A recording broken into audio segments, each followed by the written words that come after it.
Thank you. I'm excited to be here. I want to thank Jeff and everybody that brought us all together to come here tonight. This is amazing, so thank you. Tonight, I'm going to share a story with you that is about protection. It's a story about pain, and it's a story about love. It's a story about my superpower, my hair. And like with all good superpowers, I discovered it young and accidentally. I grew up in Georgetown, Delaware, with a white hippie mom, a black hippie dad, and a younger and older brother. And when you grow up with a white hippie mom and you have hair like mine, you pretty much have two options. You can either have an afro or you can have afro puffs. Now, if you don't know what afro puffs are, essentially it's too many afros on the side of your head that kind of looks like Mickey Mouse ears. But, you know, that was good because I grew up as a tomboy with an older brother and a younger brother, and we were out doing crazy things all the time, and my hair being in an afro is actually how I found my superpower. So one day, my older brother and I were playing swords in the bathroom with broomsticks, you know, as you do as a kid. And my parents had set a mirror up on the towel rod and leaned it against the wall. And I'm sure they thought it was very safe, right? We were little, we couldn't get to it. And then as kids do, we showed them that it was not safe at all. So we're playing swords with our broomsticks, and my brother, I hit the mirror. My brother, being older and smarter and having a lot more self-preservation, ran out of the bathroom. Me, being younger and not having so much self-preservation, stood there as the mirror slowly, like it's slow motion, right, crashed onto my head. And there was glass everywhere. My dad came running, but I was fine because my hair was in an afro. Yeah, it's a true story. And I didn't have a scratch on me. I mean, my dad was amazed. He takes me out to the living room, and he's like literally picking glass out of my hair, and he feels really, really bad. And he says, well, I'll take you to Toys R Us, and you can get whatever toy you want. I'm like, superpower twice, right? Saves my life, and then I get whatever toy I want. And then, you know, throughout the years, it kept protecting me. There were some bees that, there was a bee incident with my brothers. I won't go into that, but it protected me from getting stung.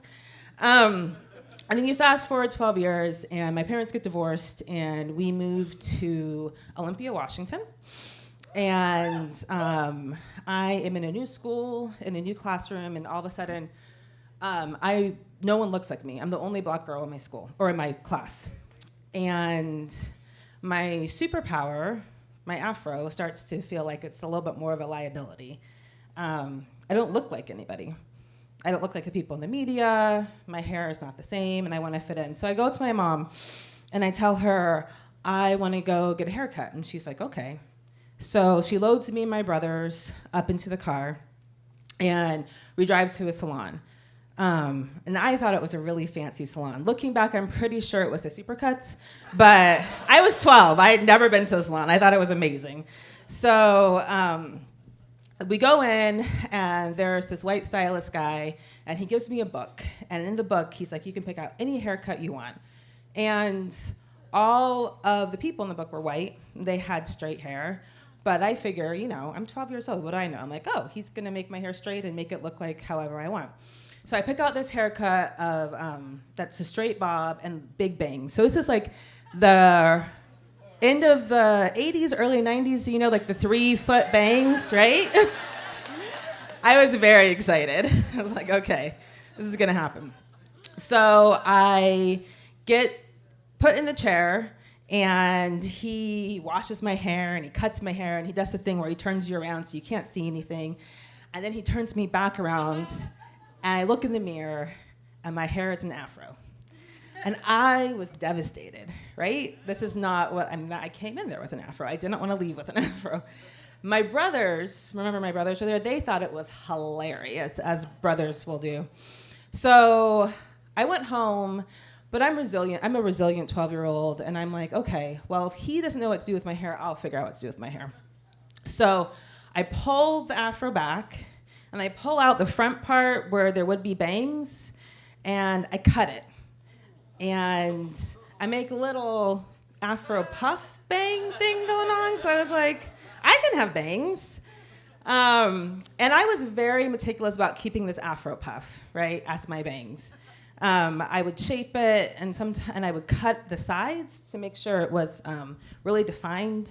Sometimes I would cut a little too short. There'd be some bald spots. I would use eyeliner to fill it in. It worked.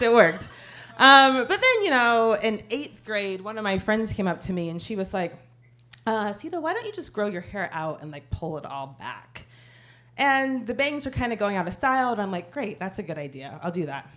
So I pretty much go through high school trying to hide my hair, right? Trying to look as normal as everybody else. And fast forward 14 years, I have still never gotten my hair cut again because of that experience. I'm in Portland, Oregon, going to grad school. And I moved here with my then girlfriend, my now wife, Ilani Ovias. And Lonnie and I met doing social justice work before I went to grad school. And, she was a big part of teaching me how to love myself and teaching me to just be myself. I would not be up here, actually, if it was not for her right now.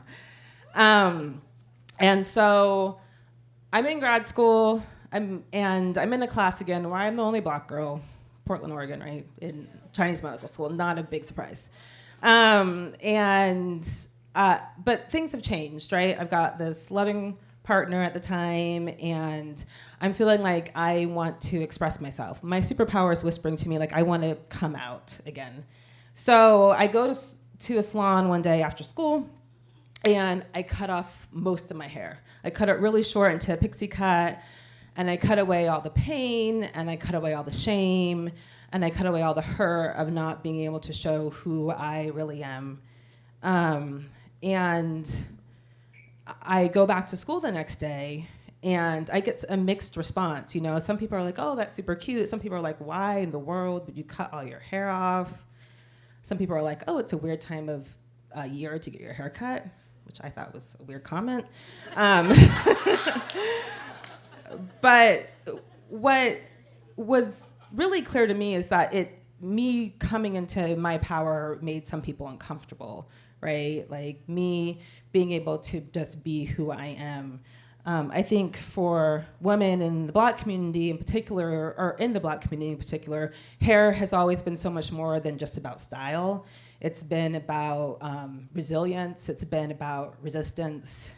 And so now, when Lonnie and I go on a trip, and she has to wait for me when I go through the TSA line because they want to pat down my hair to look for weapons, I know that they can't truly see what's hidden there.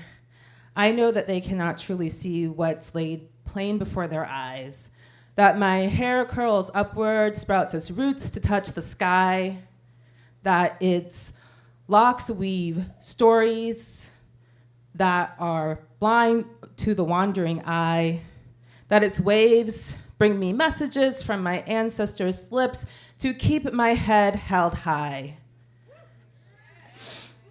They want me, that my hair is a crown passed down from queen to queen.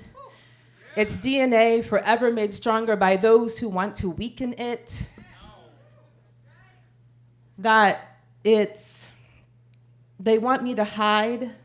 They want me to forget the Black girl magic that courses through it.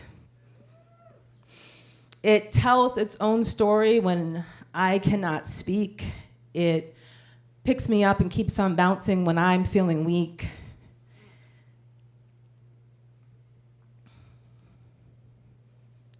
I'm gonna look at my hand here real quick.